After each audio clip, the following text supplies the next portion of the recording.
This week's episode was originally broadcast in January 2025 during our Social Talent Live webinar. Visit socialtalent.com/live to make sure you catch our next event.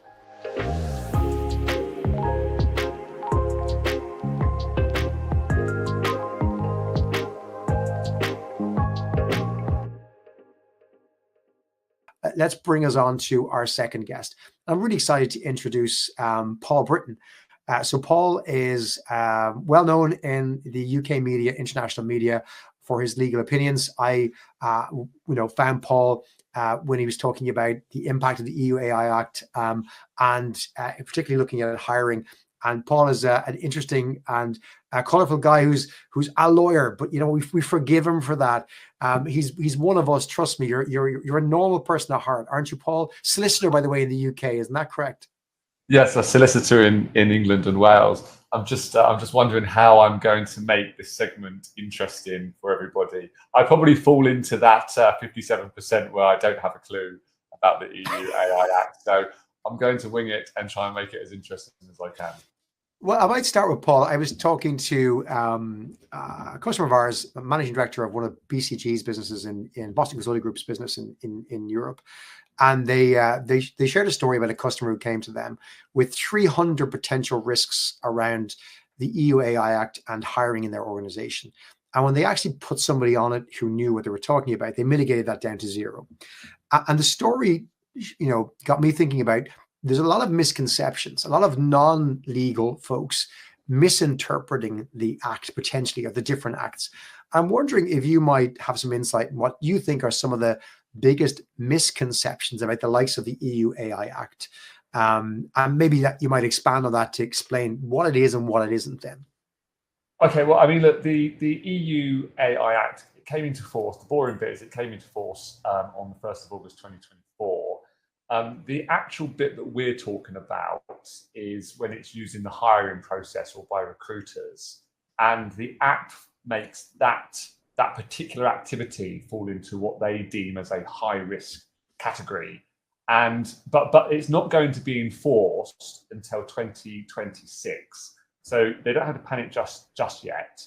But having 300 risks and then getting it down to zero is quite common. I mean, my clients that have, because you have to remember the EU AI Act, although it applies in the EU, it's actually affected, it has a global reach, because if you are going to recruit candidates from within the European Union, then you have to make sure that you comply with the Act. And it sets out kind of 5 really core principles, and they're transparency, explainability, traceability, human interaction, and getting the candidate's consent. Then it moves on to the risk categories. And as I said, you're in the high, or people using this AI to do this will fall into the high risk category. One of the things that you mentioned previously was sometimes candidates are able to use AI whilst they're being live interviewed.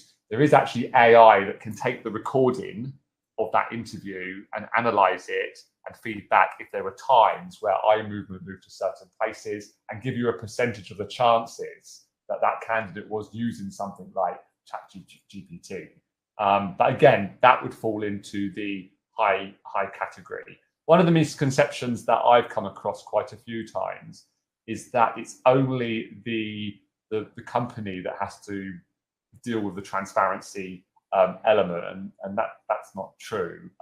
The vendor and the company. So if you're buying a piece of technology from a vendor, they are responsible, but you're also responsible as well for a company if you're going to use it, if you're going to utilize it. I've had clients that have fallen into the trap where they currently use a piece of technology and the vendor has adopted and implemented or rolled out some sort of AI technology. And although the employer has been given an update saying, now we've got this fabulous piece of AI that's been used, they haven't really said to the company how they're going to make it explainable, how they're going to make it traceable, where the human interaction comes into place. So if you are using a piece of technology at the moment and it's being yielded up and upgraded, and it's going to roll out an AI piece of technology or feature, you should be being proactive, reach out to the vendor and ask how it's going to satisfy those 5 core principles, because you don't want to be caught out by this. The penalties can be quite steep. They're up to, I think, 27 million euros, or 7% of your global turnover. I mean, this is in the most punitive circumstances. If it's your first offence, you might just get a slap on the wrist and a warning. But if you're a repeat offender, or if the offence is big, is massive, or big, that's a Donald Trump phrase, isn't it? If it's big, then you may be punished significantly financially by the AI office. It's interesting. I remember when GDPR came in, and lots of people were like, "Oh, like they won't probably fine you." And then several years later, we see massive fines. Actually, they often come out of Ireland, where the data privacy commissioner sits, and they've been massive fines, particularly on the social media companies and so on and so forth, in the order of hundreds of millions. So, you know, I would be less skeptical of it being a small thing, and I'd probably say, you know what, we'll end up having big fines over time when this really kicks in. Lots of our audience, by the way, Paul, I don't know whether they're joking or not, we're like, didn't know there were AI laws. Some people wondering, are there any in my country? Because again, we're talking about the EU AI Act, and as you mentioned, it's not just companies in the EU, it's any organization in the world who might hire or consider an applicant from the EU, which is probably everybody. And then California and other states in the US have them. Somebody was asking about Canada, and another audience member was sharing that it seems like it's coming in Canada if it's not there already. So this is a big thing. We did ask, Jessica's asking, can we recap the 5 core principles? We will at the end, Jessica, for you, for sure. But actually, it's not just about each principle, Paul, because I think, you know, when I had this conversation with you last week, you explained to me that it's really the interaction of the 5 that is important. So can you maybe explain that, how rather than just looking at the 5 principles on their own, and maybe for Jessica, we can recap on those 5 principles. Talk to me about how they interact and what's the best way to think about the 5 principles in a simpler way. I mean, the principles are the core principles of this act. So when you're speaking to a lawyer about it, then they are going to come up again and again. Just quickly, in terms of other countries using it, the EU is well ahead. I know in England and Wales, we're looking at it now in the legislation from the United Kingdom. We are behind. I think the United States and Canada have ventilated a similar type of legislation, but as far as I know, it hasn't come about yet. It really is the EU that's leading the way on this, and they are motivated to lead the way because it kind of sets a precedent for the rest of the world to say candidates from this jurisdiction are being looked after, cared for, and that we take artificial intelligence seriously. Any country that's can be criticised for not doing it can impact on their economies. So that's one of the reasons the EU are leading it. In terms of transparency, the candidate must know that AI is being used. So you have to make sure you get a little disclaimer or privacy notice pop up. Just like when we use websites in England, you have a little thing saying that cookies are being used and you have to accept or reject. They're going to have to be told, and you want them to interact and say that they understand that it's being used. And in the back end of the vendor software, you want to make sure that there's a back end record of that, so that the candidate has certified that they're okay to continue. Explainability. If a candidate asks you to explain the decision-making process of the AI, of the artificial intelligence element, you have got to be able to set out to that candidate exactly how it came to that decision, and not in some hoity-toity, convoluted, technologically advanced way. It has got to be in simple terms for the candidate to understand how it reached that conclusion. Otherwise, you could face a fine.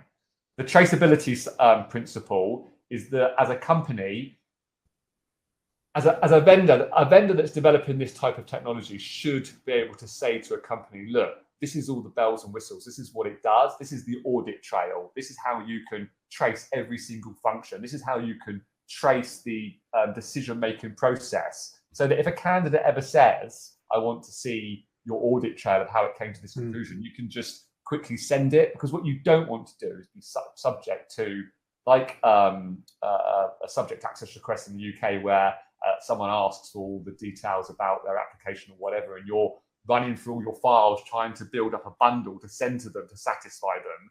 You really want to be able to just click a few buttons and it produces that bundle and it can send it to the candidates requesting that. The fourth core principle is that there's a human element.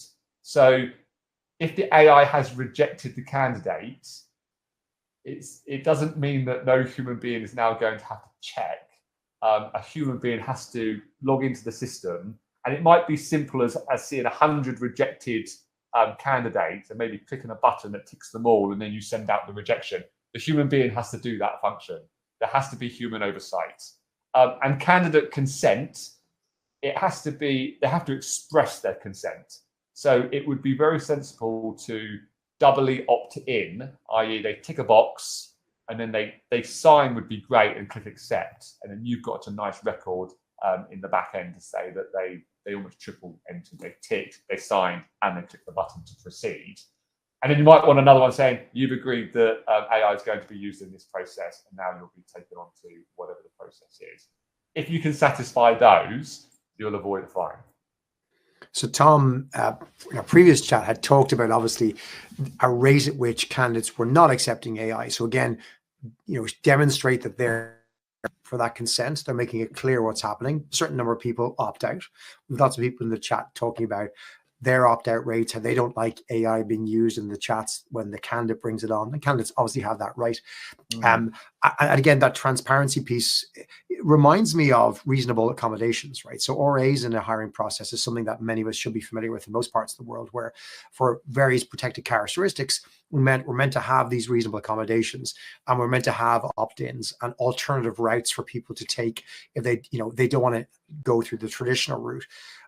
So it strikes me as it's less of something to see as a negative, but maybe more of a positive, that this perhaps enforces, if you like, a better, more human-centric hiring process. Is that the way you see it, or how would you frame it, Paul? Yes. So although so let's talk about something more positive. Candidates have been successful, and now you want the AI to schedule their meeting. And if it's face-to-face, accommodation or reasonable adjustments, it's probably sensible that a human takes over that area. I mean, if a candidate has said that they have special requirements, I probably at this time would not trust the AI to interpret them and to meet those requirements. It's probably best that is filtered over to a human being to say, okay, right, we have got a candidate that has this reasonable adjustment that must be made. What do we do? What is our policy to facilitate that interview? I have a question here, by the way, just interesting one from Manny. If a candidate joins an online interview and we can see that an AI tool has started, can you ask them to remove the AI function?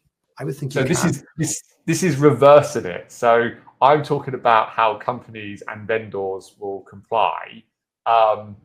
But if you catch a candidate, what you might want to do is ask candidates to certify that they are not using any AI their end. And if you detect that they are, you're going to have to call it out and say, well, look, we've identified this. We're prepared. You did certify that you wouldn't be using any. We'll give you the benefit of the doubt. You can switch it off and we'll carry on. Or I'm sorry. We're just going to terminate. I remember reading quite some time ago in Forbes that on CVs, this is before the advent of AI, over 70% of candidates would lie in their CVs anyway. So I don't think we should think that candidates aren't prepared to mislead in the best case scenario, or in the worst case, be dishonest about what they're doing, their credentials in a CV. But then also whether or not they're deploying their end some sort of AI technology. I have to say, if you catch them out, it's a really bad way to start the relationship with a future employer. I mean, surely, I mean, if you're going to say we don't want you to use any AI technology, you might want to flag up a warning to say if it's detected, you would automatically be removed from the process, just to impress upon the candidate how serious you take it as an organisation, that someone might use that technology to better their chances of getting the job in your company. We've tons of advice in the chat, by the way, from our audience. Liam has a bunch of pieces of advice. I think this one is the one I like the most. Always assume the candidate is recording things on the phone while interviewing via laptop. It may not be AI. Don't forget, people could just record on their phone. They have been able to do so for absolutely years. And it probably drives a more fair process. Like, what are you saying that you're concerned about people recording in the first place? If you're doing a good interview, if you are following a good, thorough hiring process, you should have nothing to hide anyway. We're going to chat with Ali about that best practice and maybe more transparency on the hiring side.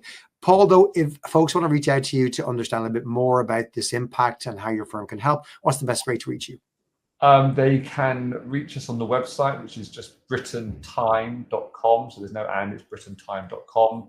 They can reach me on LinkedIn if they type Paul Britton, or just give us a Google and they'll find us. There was one point I just wanted to say about recording. In England and Wales, it's okay for candidates to record their employer, but the law doesn't support employers recording their candidates surreptitiously. So they can record you surreptitiously, but you're not allowed to record them in England and Wales without telling them. Very interesting. For me, I'm getting from this, I need to be on ChatGPT, asking ChatGPT what I need to know at the legalities of AI in hiring and the different jurisdictions I'm hiring in. I think the requirement for recruiters just went up. We need to know our stuff a little bit better than we seem to, certainly according to the chat, Paul. Yeah. Paul, it's been a pleasure. Thank you so much for joining us. I know you're a busy man. A pleasure to have you here today, and hopefully we'll have you rejoin us. You're going to be our new legal expert for all of these different shows, Paul. So prepared to take that role. Thanks for joining us. Yeah, I'm prepared to take that role. Okay.